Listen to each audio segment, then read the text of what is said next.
Pennod 2. Am yr aeth yn ysgwiliadwy. Golygfa ryfedd ydoedd hwnnw, 5 metrym ar allu arlunydd celfgar i'w gosod gefron llygaid y darllenydd, cyd olygau ani. Y coedwig fawredog a'i dal oeddent wedi bod yn werddion drwy'r haf eisoes yn derchu cyfnewid ei lliw gan ragfynegu dynesiad yr hydref. Y llecyn agored lle y safau y miliwr yn hanner cych o gwmpas gyda diddordeb a dysgwiliad yn agraffedig ar linellau ei gwynebau. Y degwriaid Mariws a Tarquinius a'i bochu eto yn gochion gan ei hymdrechion diweddar i fresio cyneuad y tân yn sefyll o flaen ei cydweilwyr. A dim ond cam tu ôl i'w blaenor.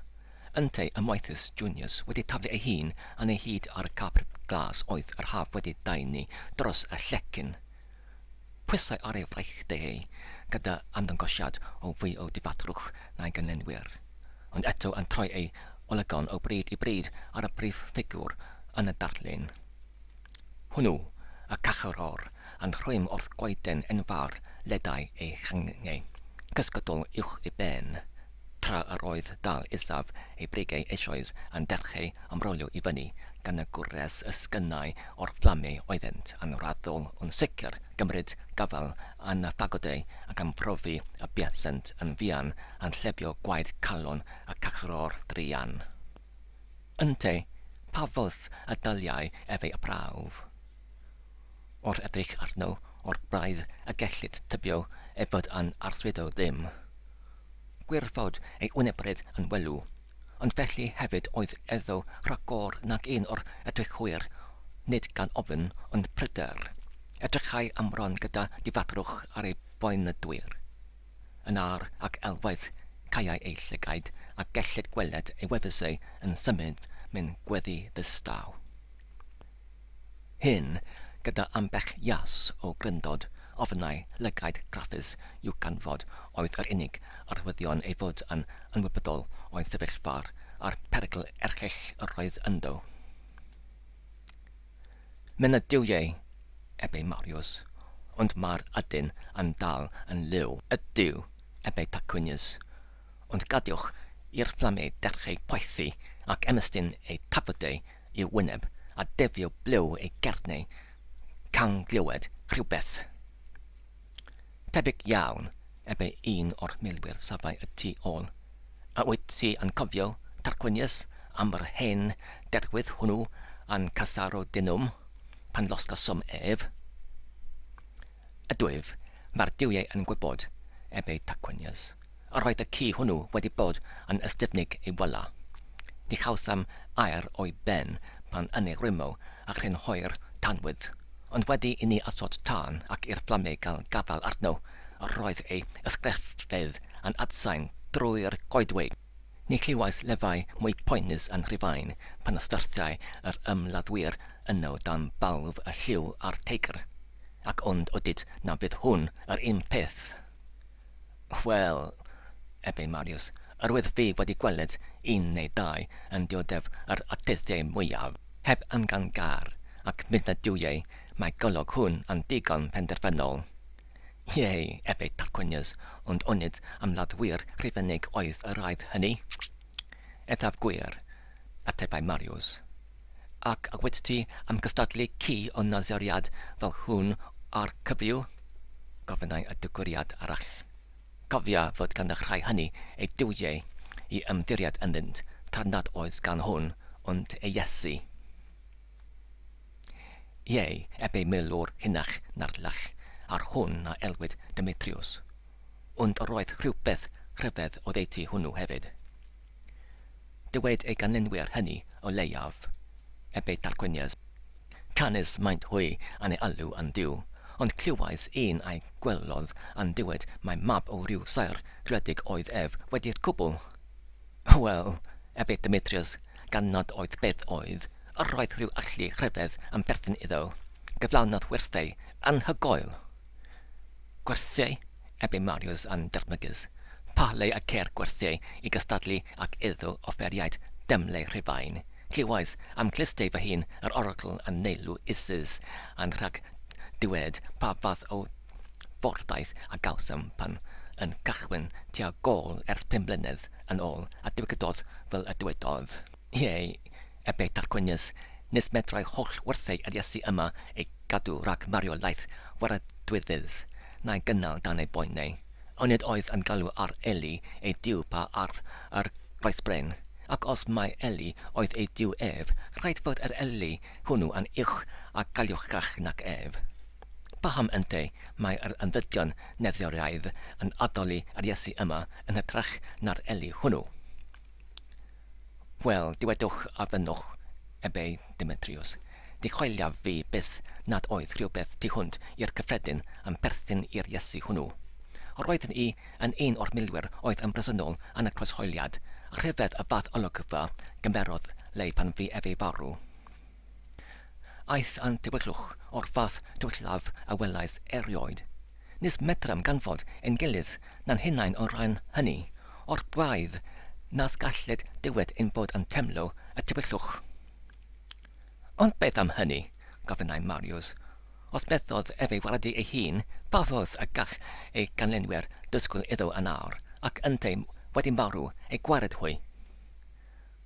Ond, ebe Demetrius, os bu efe farw, atgyfododd darchefn o'r bydd yn fyw.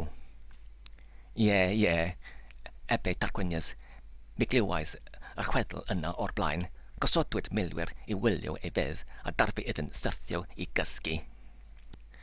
A thra y cysgent daeth disgyblion yr Iesu hwnnw ac ac ymbersant ei gorff ef ymaith, gan Harry mae'n atgyfodi a wynaeth. Mae'n mars fy niw pe bawni ac awdurdod ar y milwyr hynny, disgwn i hwy i beidio gysgu ar ei gwyladwriaeth byth ond hynny. Wel, diwedwch a fennwch, meddai Demetrius, nis gallaf fi yn fy myw lai na credu fod rhywbeth hynod yn berthyn i'r dyn hwnnw, ac ni rhyfedwn i fawr be gyfryngau i wared hwn ei disgybl. A wyt ti yn tybiad hynny, Demetrius? Gofynnau y cynuriad gan sychlu yn ei wyneb. Edrych, a wyled di fel y mae y fflamau eisoes yn ymestyn tuag ato? Ha! Chwaraddau fel y gwelai y cychoro drian yn tynnu ei ben yn ôl y sydyn o flam farchog ymestynau ato. Nid wyt yn hoffi y fath gysan yr ydd yn gweled, ac a wyt ti, Demetrius, yn credu ei bod yn bosibl i hwnna gael ei achub o afal y fflamau yna. Gyda fod parch i chwi o Junius, ebe Demetrius, nid wyf yn barnu hynny yn peth amposibl, ac ni fiaswn yn syni pe gyfryngau chri allu i'w gybio o'n gafel eto. Gyda fod y geri allan o'i enau, wele waedd, neu ysgrech yn tredio i'w glystiau a chorff ysgyfan, bywiog yn llamu i'w canol ac yn bresio at y carcharor gan daflu ymaith a phagodau cynedig a gwasgaru y tân. Nedios Junius ar ei draed mewn syndod tra y syfau y milwyr yn hanner brawychus gan dybiad fod geri Demetrius yn cael ei gwirio, a bod Iesu, diw a carcharor wedi dyfod y hun i'w achub o'i dwylaw. Nid hir y biont mewn pedristod, trodd gwaredwr a cacharor tuag atynt gan arddangos wynebryd brydferth dynes. Buasai yn amposibl ddisgrifio y cyffro gymerodd le wrth yr ymyriad yn ysgwiliadwy yma. Ar y gyntaf yr roedd temladau ofergoelus y milwyr yn ei tueddu i credu fod diw y Nazariad mewn gwernedd wedi ymddangos yn bersonol yn ei plith achub ei genad o'i dwylaw. Ond pan drodd y person atynt, gwelsant ei bod wedi cymsyniad. Gwelsant ar unwaith mae nid dyn ond dynes, neu os mae bod dwyfol oedd, mae nid diw ond diwyes ydoedd. Pa un bynnag ai, dynes a'i diwyes yr oedd yn amlwg ei bod yn ieuanc, nid oedd eisiau edrych elwaith ychwaith ar ei wynebryd i ganfod ei bod yn brydferth. Cadwai syndod y milwyr hwy dros enid yn fyd, yn sychlu gyda diddordeb etmygedd a braw ar y hon oedd wedi gyfrangu rhangdynt a'i hysglyfaeth. Safai hithau yn sydd o'i blaen a'i gwallt gedwyd yn ôl oddi wrth ei thalcen gan hanner cylch o arian yn syrthio yn donnau eraidd hyd ei gregus. Flychau ei llygaid, glesion yn digofus ar y milwyr ac yr oedd ei hymdrechion a'i chyffro wedi blannu rosni, gridog ar ei bochau. Ychwanegent yn fwy fydd at ei prifedwch. Un o'r rhai gyntaf i adfeddiannu ei hun oedd y degwriad Tarquinius. Gwelai y ffogodau yn mygu ac yn diffodd ac arhododd gam neu ddau ymlaen gyda'r bwriad amlwg o gasglu y ffogodau gwasgaredig ac ail gynnau y tân. Roedd llawer ohonynt eisoes wedi diffodd ac eraill am bron gwneud hynny. Roedd un sypyn bychan fodd bynnag yn fflamio ac at y sypyn yma y cyferiodd Tarquinius ei gamre. Nid cynt y dellodd y dynes ei amcan nac y neidiodd yn ysgyfan o'i flaen, ac ydag un symudiad oedd troed a wasgarodd y ffogodau hyd drachefn. Y diwiau a ddelldidio fenyw, llefai Tarquinius yn gyffroes. A wyt wedi blaenw ar dy ennoes dy fod fel yma yn fy nemtio i yrru fy gledd drwy dy galon? Ni rhyfeddwn dy weled yn cynnig gwneud hynny, atebai hyddai. Yn sicr, gall dynion fedrant boenedw hynaf gwr di amddiffyn fel hwn, gan gyferio at y gachoror. Fod yn digon llwfraidd i ymosod ar dynes y gwan. Cywilydd arnoch dynion diwedais. Na, nid oes dyn yn eich plydd llawer llai bonedwr pan y bedroch fel yma ymosod ar y gwan. Tyred, gyfach, ebe hi gan droi at y carcharor a dechrau taflu ymaith y coed oeddent eto yn gynnes gan y ffaith y fflamiau. Tyred, ceid y rydyd, fodd bynnag.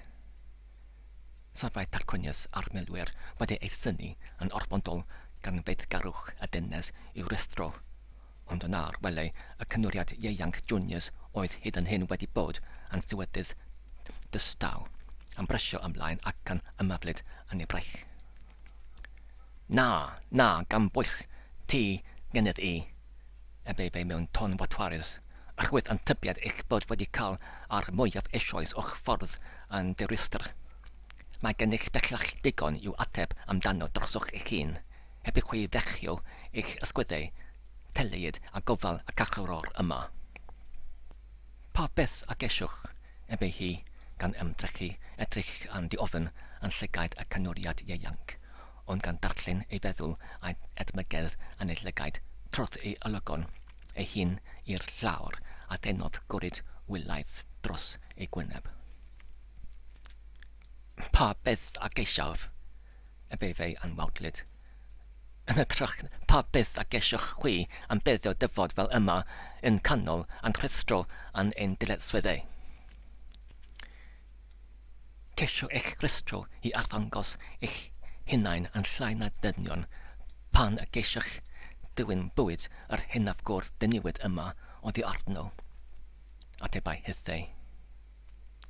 Mynd festa, medda yntau, byddem, yn llai na dynion pe medrem edrych ar eich harddwch chwi yn gyffro. Ar hyn tynnodd y dynes ei hun yn ôl, a sydd godau ei ffyn yn faradog gan edrych yn fechanus ar y cynwriad ieuanc. Yna gan droi at y cachoror, ebe hi. Mae'n yn blin gennyf, wr da, mae derthaf wneud rhagor drosid, ond cymer gysur, mae'n dy berygl bresynol wedi myned hebio a gobeithio na weli'r di ynddo mwy. Ac yda hyn trodd i fyned ymaith. Ond wele, Junius eto a nedio at ei chwchar ac yn gosod ei law ar ei brech. Nid mor frysiog, ebe fe. Nes gachlon feddwl am ganiatau i fonedes bod beth fel chwi am y dal a ni heb dalu yn ternged o barch eich chwi, a dangos eich chwi a lledigarwch sydd yn ein gallu i'w wneud. Ysgwyddodd hythau ei afal ymaith yn starchaius oddi ar ei brech, a rhododd gam neu dau eto am bellach ymlaen. Deinodd gwg dros wynebryd Junius, fflachiau ei llygaid, caiodd ei dorn a dyrwasgau ei dannedd. Nediodd drachefn ymlaen ac ymaflodd y tro yma yn arw yn ei brech. Na, ebe fe gyda gwein wawdlyd.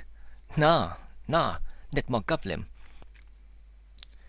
Peidiwch meddwl y cewch am adael a'n gwersyll morrwydd ar ôl eich hyfdra. Mae gynnif a wnelwydd am bellach a chwi. Beth, ebe hi, a fynwch fy rhestro i ymfyned ymaith? Gyfala beth wyt ar fedra wneithir. Ni adewir i sarhad fel yma fyned hebio, a'n digerydd. A'n digerydd, ebe fe, dan chwerthin. A phwy tybed am cyrrydda, a dy dafod ffraith di? Mynd y diwiau llymed yw. Mae o werth gyffroi dy dymar pe ond erbyn ganfod y goleuni yna yn dy lygaid a'r gored brydferth yna ar dy ryddiau. Gollwng fi yn rhydd, ebe hithau gan gesio ysgwyd ei afel fwrdd ond anawfer. A wyt yn galw dy hun yn filwr pan y medru fel hyn ymosod ar y gweiniaid? Onid mwy adas feddai i ti chwilio am ryw rai fedrent dy gyrryddu am dy hyfdra, nac ymosod ar rai di amddiffyn fel y hynaf gŵr yma am minnau? Ond tebygol fod am well gynnyd bedio gyfarfod a dyn gledd i gledd. Gwell gynnyd ymosod ar gwan na fedrant dalu'r pwyth yn ôl i ti. Mae dy dafod yn dy rwymo di yn gardanach fydd yma, atebau ynte yn ôl. Mi ath dysgaf well bethau na gofalu am hynaf gwir methedig.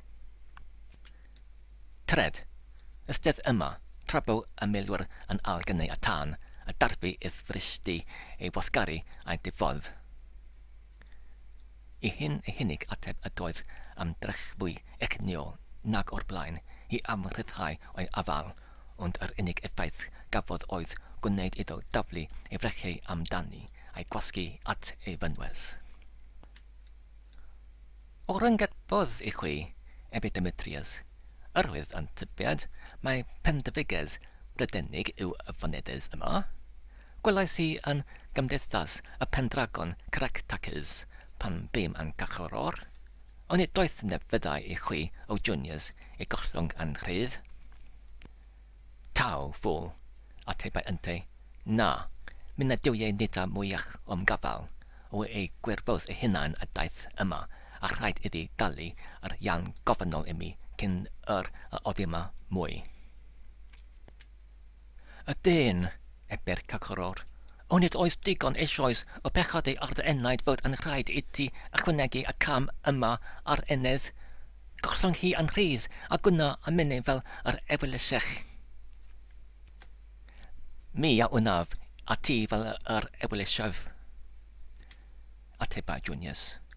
Ond ni cha hon dianc am gafal. Doch, Tarquinius, Marius, pali yr ydych, a gesglwch y ffogadau a gosodwch dan ynddynt. Ca y fonedes yma y plesiar o ganfod yr ologfa ac yna cawn siarad am bellach â chi. Ac ydrychau yn miw ei llygaid a'i eddo ei hunan yn tanio gan newid a flywodraethus. O ri, dolefau y dynes yn ar mewn braw, achub fi o'i dwylaw.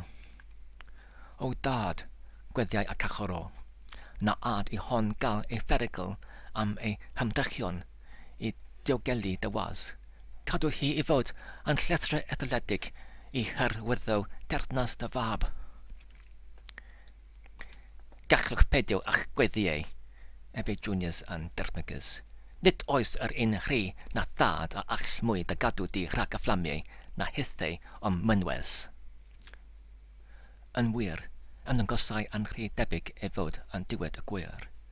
Yr oedd Tarquinius a Marius erbyn hyn wedi ail-gasglu y ffagodau ac yn paratoi i osod tan ynddynt, tra y gorweddau y fonedes yn ar amron lliwygu am rechau Junius.